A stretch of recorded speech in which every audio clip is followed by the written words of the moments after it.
Willie Nelson moved to Austin, Texas, where the hippie music scene rejuvenated the singer.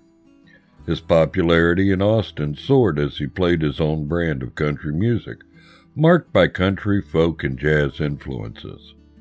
In March, he performed on the final day of the Dripping Springs Reunion, a 3-day country festival aimed by its producers to be an annual event. Despite the failure to reach the expected attendance, the concept of the festival inspired Nelson to create the 4th of July Picnic, his own annual event, starting the following year. Nelson decided to return to the recording business.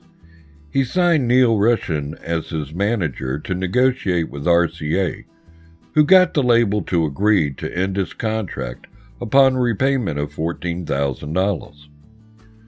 Russian eventually signed Nelson to Atlantic Records for $25,000 per year, where he became the label's first country artist. He formed his backing band, The Family, and by February 1973, he was recording his acclaimed Shotgun Willie at Atlantic Studios in New York City. Shotgun Willie was released in May 1973 and earned excellent reviews, but did not sell well. The album led Nelson to a new style, later stating that Shotgun Willie had cleared his throat. His next release, Phases and Stages, released in 1974, was a concept album about a couple's divorce, inspired by his own experience.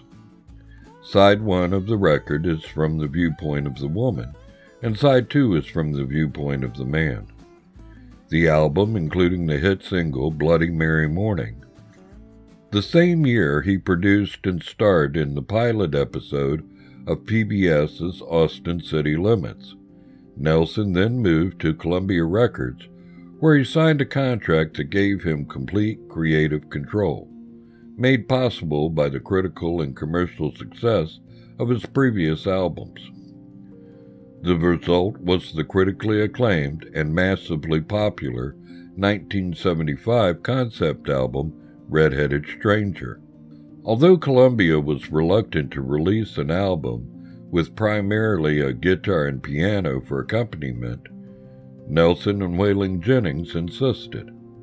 The album included a cover of Fred Rose's 1945 song, Blue Eyes Crying in the Rain, that had been released as a single previous to the album, and became Nelson's first #1 hit as a singer.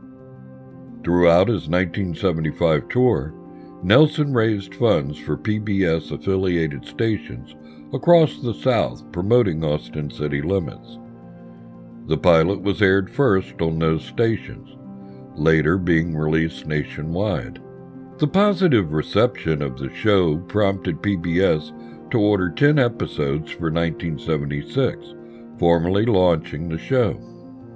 As Jennings was also achieving success in country music in the early 1970s, the pair were combined into a genre called outlaw country, since it did not conform to Nashville standards. The album Wanted, The Outlaws in 1976, with Jesse Coulter and Tom Paul Glacier, cemented the pair's outlaw image and became country music's first platinum album. Later that year, Nelson released The Sound in Your Mind, certified gold in 1978 and platinum in 2001, and his first gospel album, Troublemaker, certified gold in 1986. In the summer of 1977, Nelson discovered that Russian had been filing tax extensions and not paying the Internal Revenue Service since he took over as his manager. In June, a package containing cocaine was sent from Russian's office in New York to Jennings in Nashville. The package was followed by the DEA, and Jennings was arrested. The charges were later dropped. Impressed by his attitude, Nelson fired Russian and hired Rothbaum as his manager. In 1978, Nelson released 2 more platinum albums. One, Waylon and Willie, was a collaboration with Jennings that included Mama Don't Let Your Babies Grow Up to Be Cowboys, a hit single written and performed by Ed Bruce. Though observers predicted that Stardust would ruin his career, it went platinum the same year. Nelson continued to top the charts with hit songs during the late 1970s, including Good-Hearted Woman, Remember Me, If You've Got the Money, I've Got the Time, and Uncloudy Day. During the 1980s, Nelson recorded a series of hit singles, including Midnight Rider, a 1980 cover of the Allman Brothers song, which Nelson recorded for the Electric Horsemen. The soundtrack, On the Road Again, from the movie Honeysuckle Rose, and a duet with Julio Iglesias, To All the Girls I've Loved Before. In 1982, Pancho and Lefty, a duet album with Merle Haggard, produced by Chips Moman, was released. During the recording session of Pancho and Lefty, session guitarist Johnny Christopher and a co-writer of Always on My Mind tried to pitch the song to an uninterested Haggard.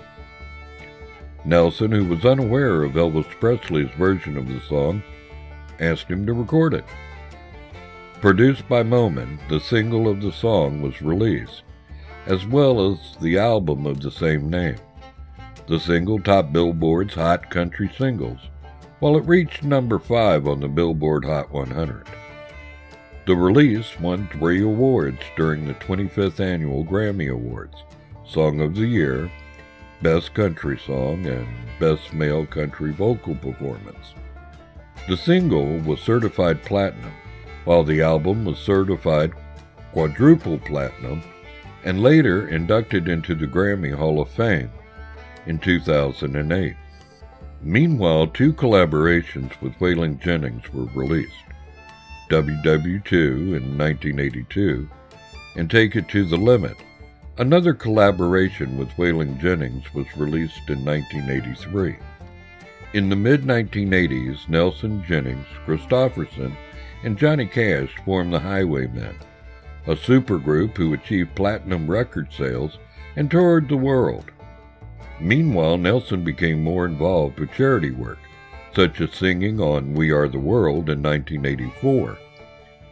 In 1985, Nelson had another success with Half Nelson, a compilation album of duets with a range of artists such as Ray Charles and Neil Young. In 1980, Nelson performed on the South Lawn of the White House.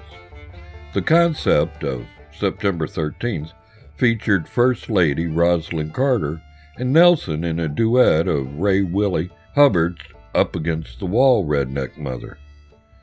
Nelson frequently visited the White House, where, according to the biography by Joe Nick Badowski, Willie Nelson, An Epic Life, he smoked marijuana on the White House roof.